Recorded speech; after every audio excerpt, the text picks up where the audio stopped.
CSN est un choix basé sur le fait que déjà j'avais un lopin de terre qu'il fallait exploiter.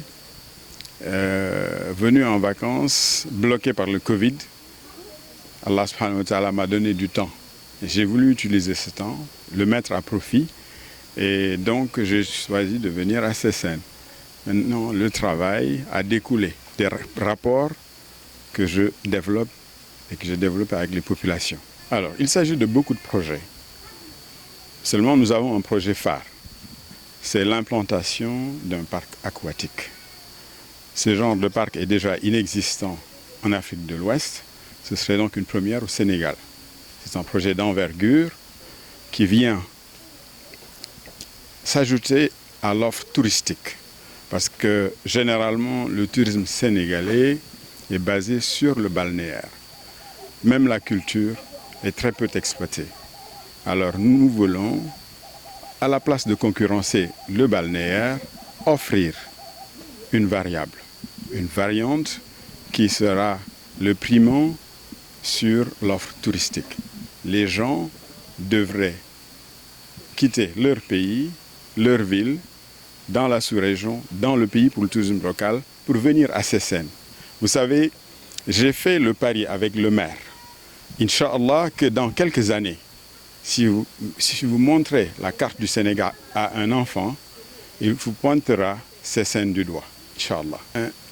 En travaillant d'abord avec l'autorité du secteur, donc le ministre du Tourisme, nous avons déjà quelques contacts très fructueux.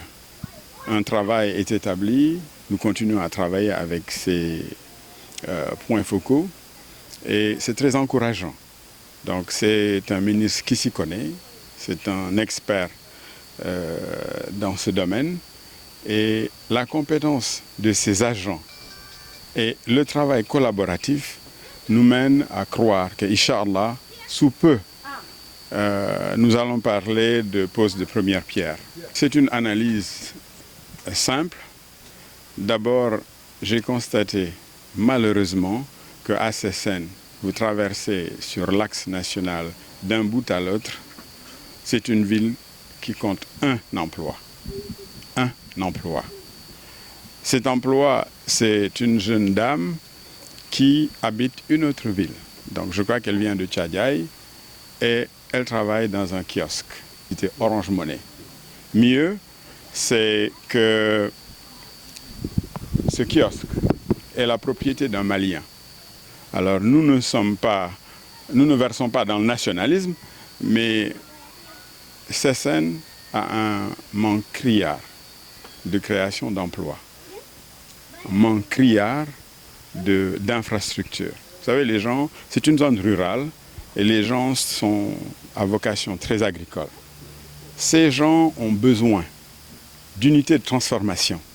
Ça, dans la sphère macroéconomique, c'est un petit projet. Ce sont des petits projets. Mais tout seul, je ne peux pas. Et avec les populations, nous pouvons réaliser de grandes choses. C'est à cet effet que je demande à tout le monde d'adhérer à ce mouvement Manko, Soukali, CSN. Ce message s'adresse particulièrement à un correspondant du nom de Gilles Marchal. Nous avons quelques échanges téléphoniques. C'est une personne qui m'a été présentée par un maire adjoint à Paris, qui s'appelle M. Warem. Et donc, notre travail nous mène à savoir que si les gens sont unis, si les gens sont prêts à une sorte d'ouverture d'esprit, nous pouvons capter ce travail collaboratif. Ce sont des gens qui vont venir avec leur expertise, booster le rendement par hectare par exemple, qui vont nous donner peut-être des suppléments d'engrais que nous n'avons pas, en tout cas une technicité que nous n'avons pas. Très souvent, les gens vous répètent, nous faisons encore ce que faisaient nos grands-pères, avec beaucoup de fierté. Le monde a évolué et les gens devraient évoluer avec les nouvelles techniques. C'est à cet effet que je voudrais lancer cet appel à M. Gilles Marchal. Les populations de CSN sont unifiées. Les populations de CSN vous adressent ce message. Venez travailler avec nous nous sommes prêts, nous sommes ouverts d'esprit et nous sommes capables. En tout cas, nous vous lançons un appel à venir travailler au Sénégal et à nous faire évoluer, surtout dans le domaine agricole.